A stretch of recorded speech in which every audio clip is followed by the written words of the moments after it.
Welcome to Wellness Radio with Dr. Jeanette Gallagher as your host. Her show discusses topics of health, wellness, and spirituality and is about discovering your place in this great universe from your cells to the cosmos. Along with her guest, in casual conversation, she strives to ask the difficult questions that may be holding you back from a vibrant life and shares new ideas that may inspire you to make a change in your life that you only can see in your dreams. And now, here is Dr. Jeanette Gallagher. Good evening, and welcome to Wellness Radio. This is Dr. Jeanette Gallagher, and it's a pleasure to have you with us here this evening.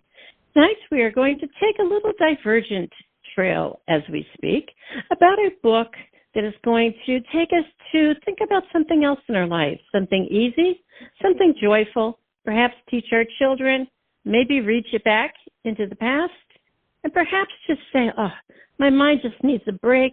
It feels like it's been bombarded by all of these stories, things I need to do, people I need to see, and who I need to be. Can I just take a journey through back in time and say, what if? What if? How can I explore my life through a different lens and through a different time that's simple? Today, my guest is Michael Hoffen. His book is Be a Scribe, Working for a Better Life in Ancient Egypt. And this book is exactly that. It's written for those probably, I would say, maybe about the age of 10, maybe up to the age of 20, 25. What it does, though, also, is gives you an idea, as I call them, sound bites, to think about your life. Sometimes we say it's so hard. It's supposed to be this way. And maybe it doesn't have to be that way. Maybe it can be a different way. And it's really about how would you like to write your life story? How would you like to see things going forward? How would you like to play out the days that you have? This book is definitely also wonderful for elders. As we say, many in the elders, and they just want something to delight their mind, so to speak. Or maybe just to take them on a different journey. Or maybe it's something to stimulate their thoughts and say, oh, let me tell you about the story of my time. While the book is written about a journey of a boy in Egypt over 4,000 years ago, definitely many elders have stories of their lifetime, which they would love to share also. Definitely a rather stimulating book for all ages. Michael, thank you for joining us today. It's such a pleasure to have you with us. Thank you. It's great to be here as well. So glad to have you, Michael, because I think this book is just, as I said, a very stimulating book for all ages. Do you think? I think so too. And actually, just to correct you on one point, I think the book is really, it's really for all ages. Even if you're older than 25, if you're 30, 35, 60, or even older, I think this book can still teach you something because even though it's designed for a younger audience, I think any age can really get something out of it. Yes, they surely do. I think sometimes people will say, I need to step back and look at my life in reflection. And sometimes the idea is, does it have to be that hard? As your character in the book shares all of the other different jobs, it's like they don't have to be that hard. Maybe you can take it and do it a different way, perhaps? Yes, no, definitely. I guess I'll just explain what the story is about briefly. So essentially the story that my book focuses on it's an ancient Egyptian story written thousands of years ago, and it's about a father and a son, and the father's taking his son up the Nile to the capital of Egypt, where he wants his son to enroll in scribal school, and along the way he's trying to convince his son to study hard in school, and so he lists out a bunch of different jobs that his son could have if he doesn't get to become a scribe. Like he says, you could be a leather worker, or you could be a tenant farmer. And he lists out all these jobs, and he essentially admonishes them, and he lambasts the jobs, and he says, this is why all these jobs are the worst jobs in the whole land of Egypt, and why you should never want them. But the job of the scribe is the best of all. And it's a very interesting setup for an ancient Egyptian story. And then at the end of the story, Khedi imparts a lot of wisdom onto his son, how to live life in the capital. And he says things like, if you're full, you shouldn't continue to eat. or you should respect your father and your mother. And he gives him a lot of quite philosophical wisdom that I think is still very relevant for our lives today. Yes, and I think that also, too, your book teaches not only parables and morals, but it also teaches a lot of history. I mean, how many times could you ask a kid now in the year 2024, tell me about Egypt, and they'll go, where is that? You know, let me Google it. They have no concept. Or the idea even that people were around so many thousands of years ago, don't you think? Yes, I mean, I'd hope to think that it's not quite that bad. Yeah.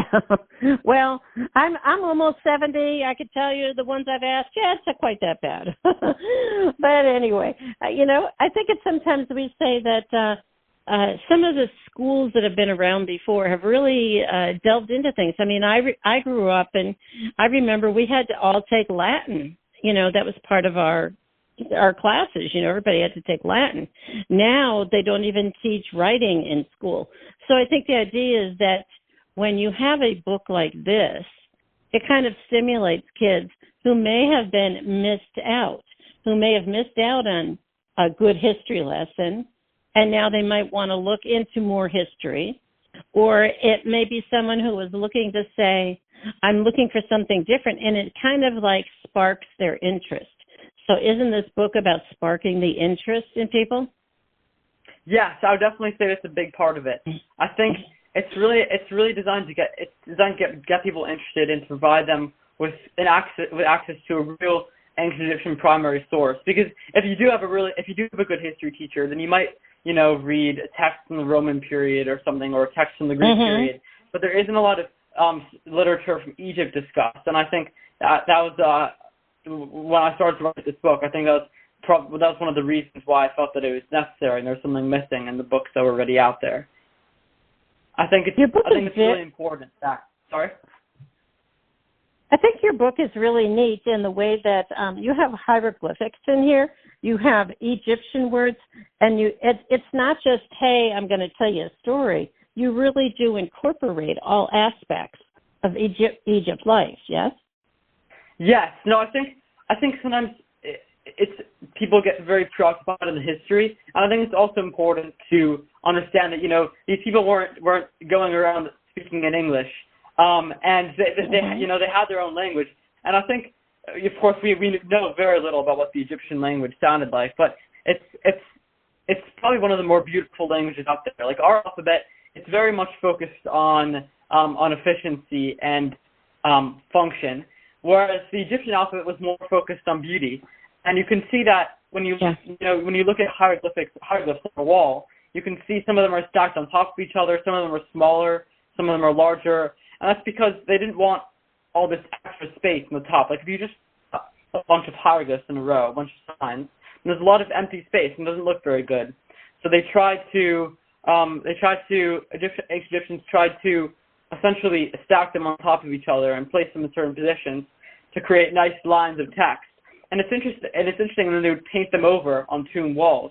So it's astounding how much effort they really put into their writing. You know what I think also too, Michael, when you think about the hieroglyphics, the pictures and the paintings on the wall, before the English came along, and we think of the English language, we Google it to see what kind of definition it has, and we stick by that as a truth.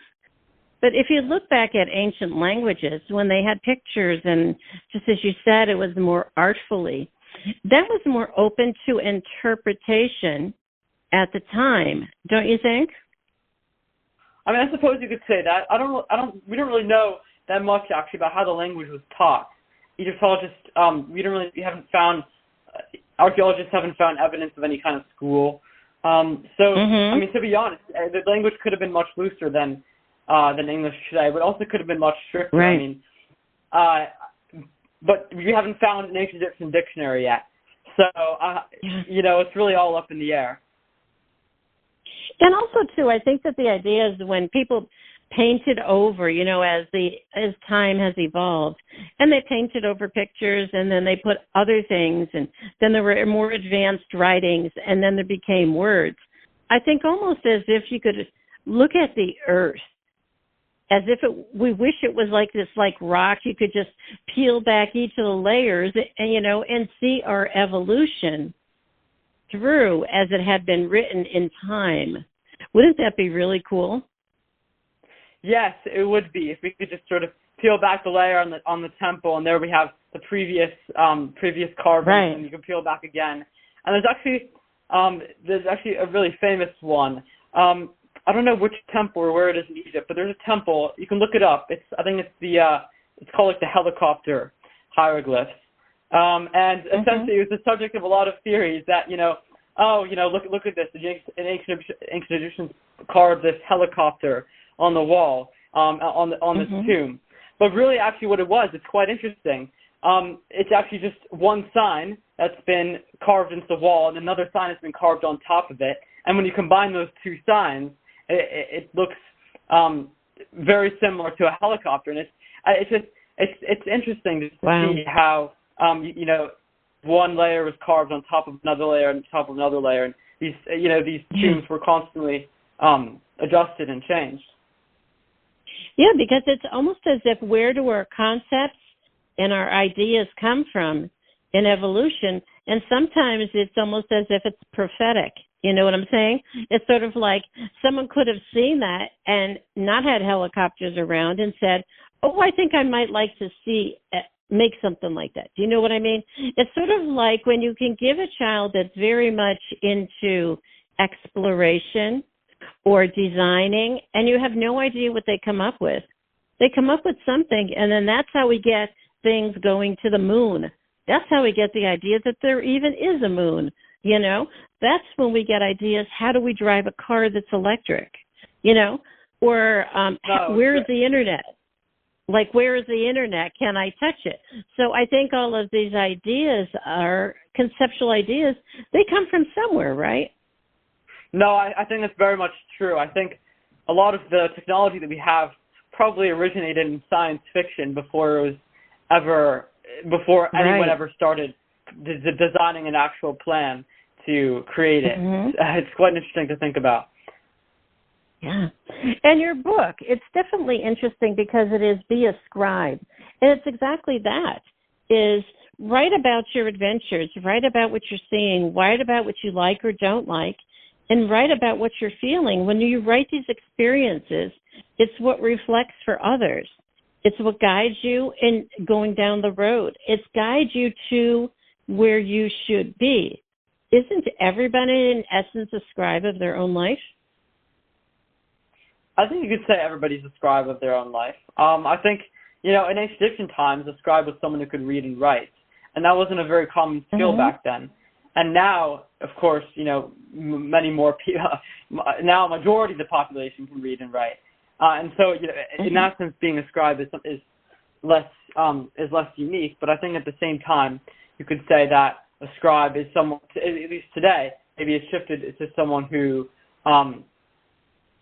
can read and write in a different language, or as additional skills like that.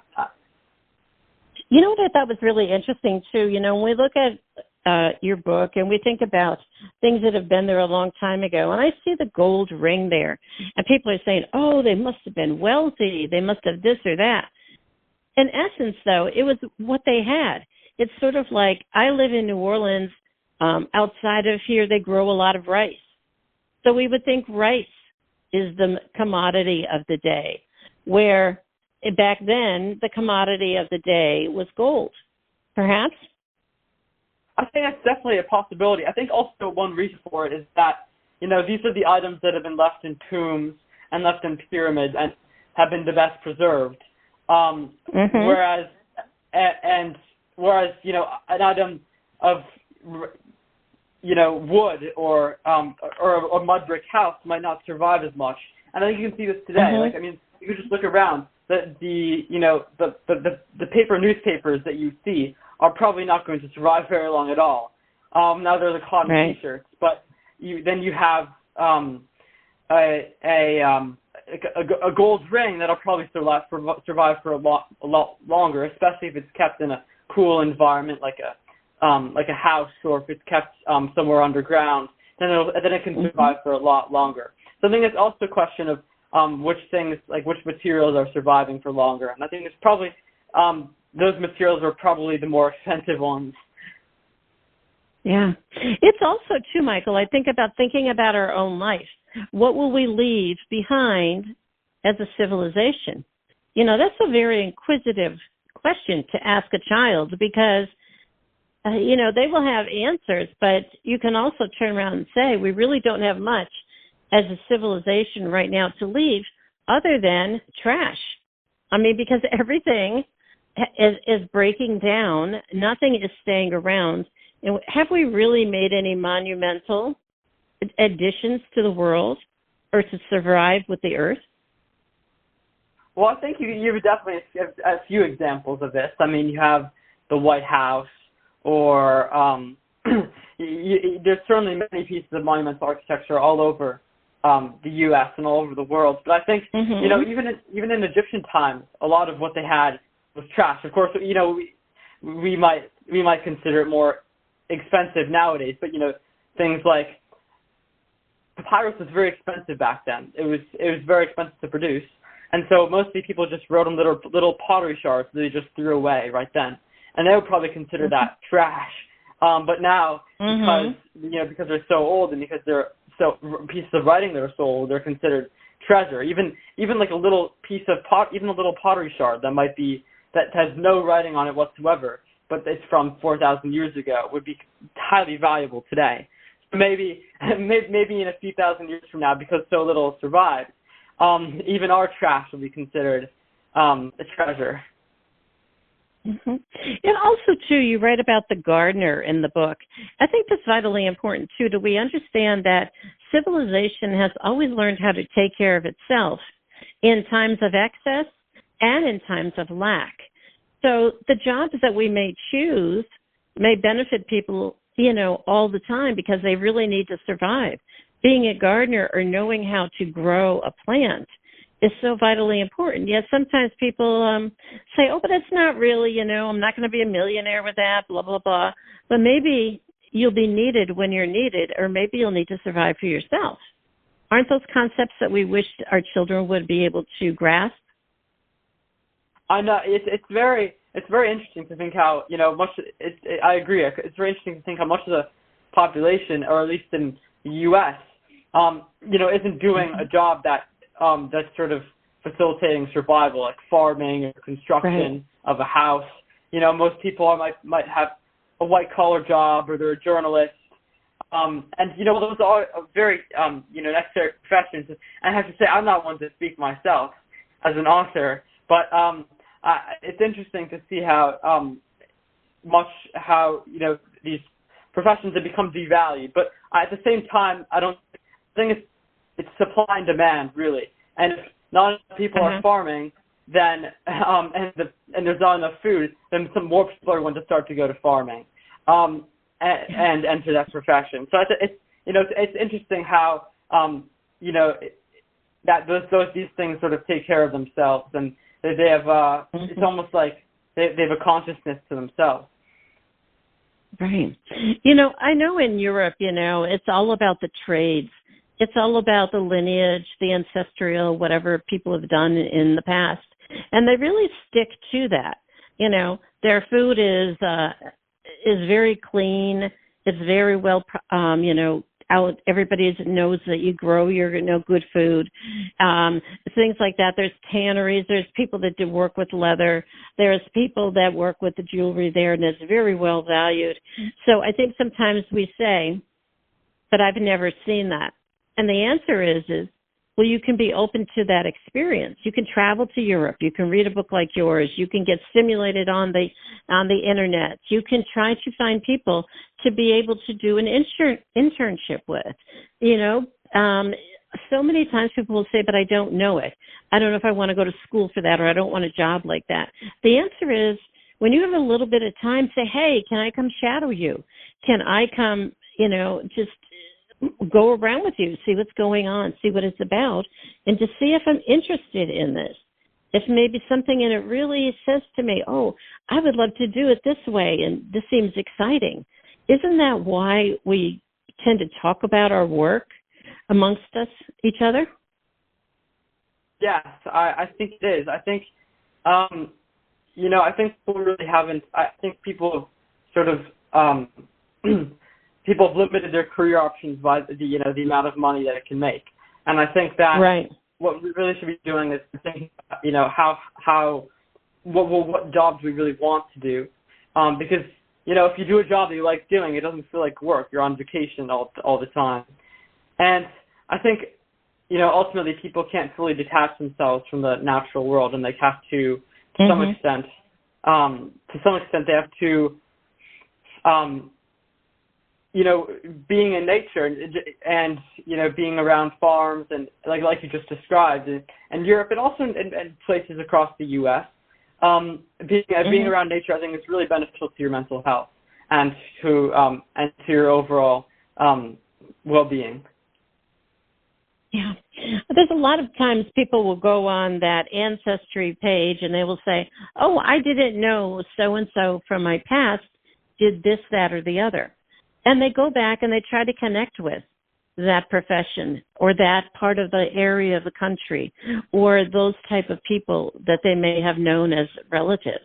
I think it's so cool when we look back in reflection and we can say, I'm connected to something, someplace. And that is really important for a lot of people. A lot of people have been missing that. They're saying, oh, I'm by myself. I don't have that. Or I'm disconnected from that place or whatever.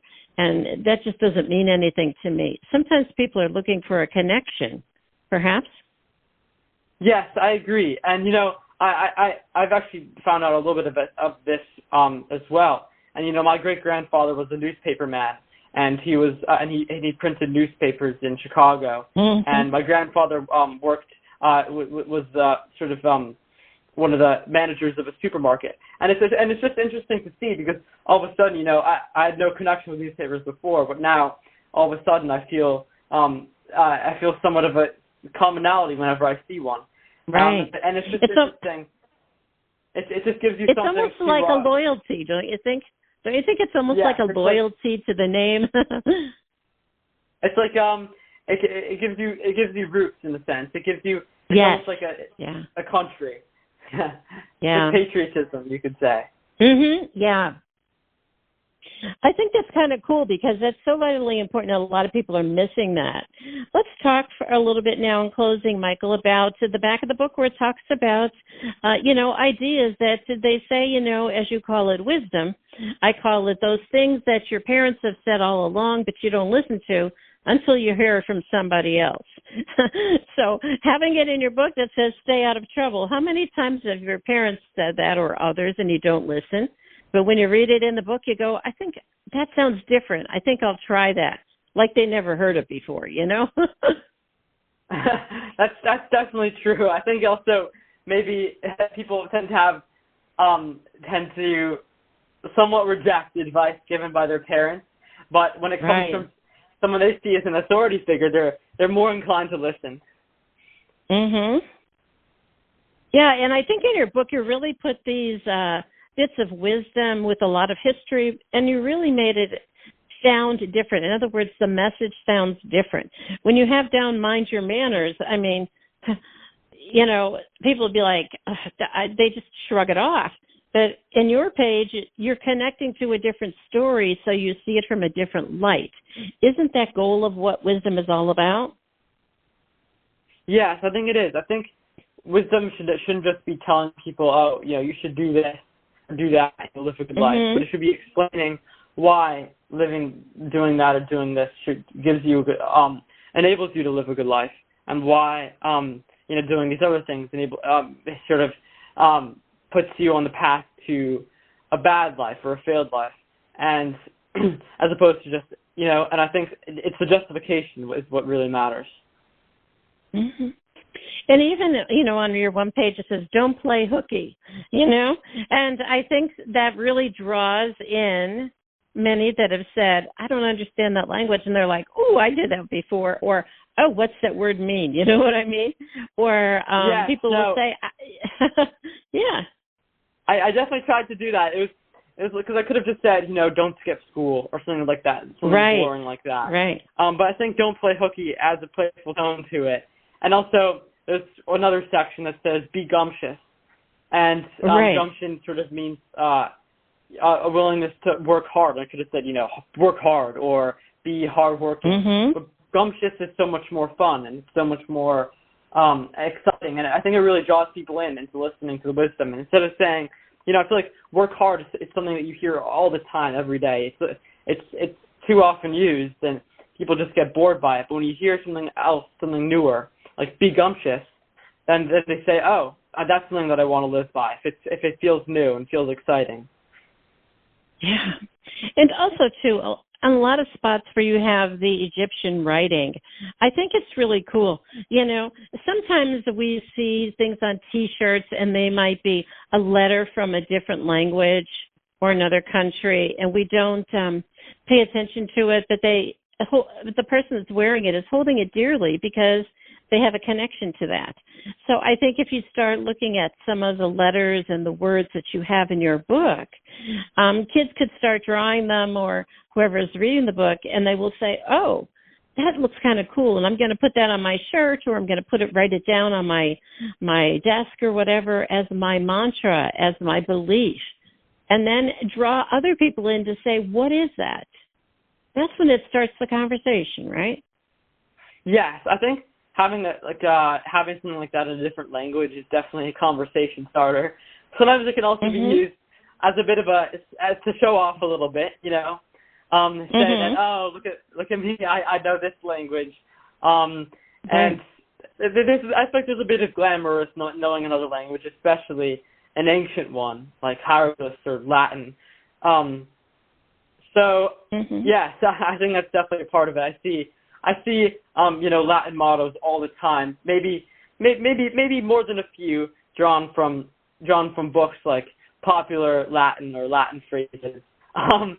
But yeah, you really see them all the time nowadays. Yeah, and I think it's really good though because you can learn to expand it. Someone will say that's cool, and someone might say to you, well, do you know the word for this, or do you know the word for that? So, in other words, it really is about maybe expanding on that. And that's how I think you came to be a scribe, so to speak. You came to be an author of your own life. Yes, Michael? Yes. Yeah, because I think also, too, I think when you become an author, in your life, Michael, you'll be able to write some more books for us soon. Is that your goal? Yes, I do hope to write some more books. I just finished up with this one, so I haven't quite got the next one on my radar yet. But I do hope to both write some more books and write some more books about ancient Egypt as well, and focusing on ancient Egyptian literature. That's definitely a goal of mine. I'd love to be more than a one-trick author, you could say. Yeah. Awesome.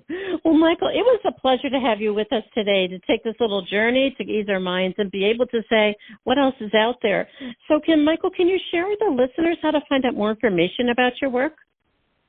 Sure. I think a great avenue is to go to our website, beascribe.com, and there you can access the Amazon links as well as Instagram or Facebook pages. Very good.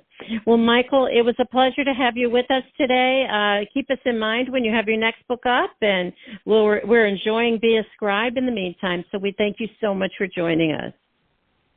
Thank you. It's great to be here as well. Thank you. If you'd like to find out more information about Be a Scribe, Working for a Better Life in Ancient Egypt, please do click on the link on the bottom of today's show page to go directly to his website for more information. And it is about saying, I need something to, besides a television, besides electronics, to just help me break out of where I am, explore a language, a country, a place, and the people. Find out where we came from, where we've been, what we've done. Perhaps maybe you, too, will say, you know what, I'd like to set out on a new path, and wouldn't that be a great adventure? Thank you so much for joining us today. Till tomorrow, this is Dr. Jeanette Gallagher. Have a great day. Today we discussed many life-changing concepts.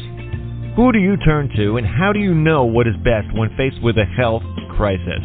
Dr. Jeanette is a patient advocate. She listens to the patient, the doctors, and the family, clarifies the health issues and concerns, then helps the patient make the best choices going forward. If you would like help implementing change into your life and health, we can talk and see where you are stuck and how to improve the quality of your life. Check the link on the bottom of today's show page or visit drjeanettegallagher.com to schedule a phone appointment today.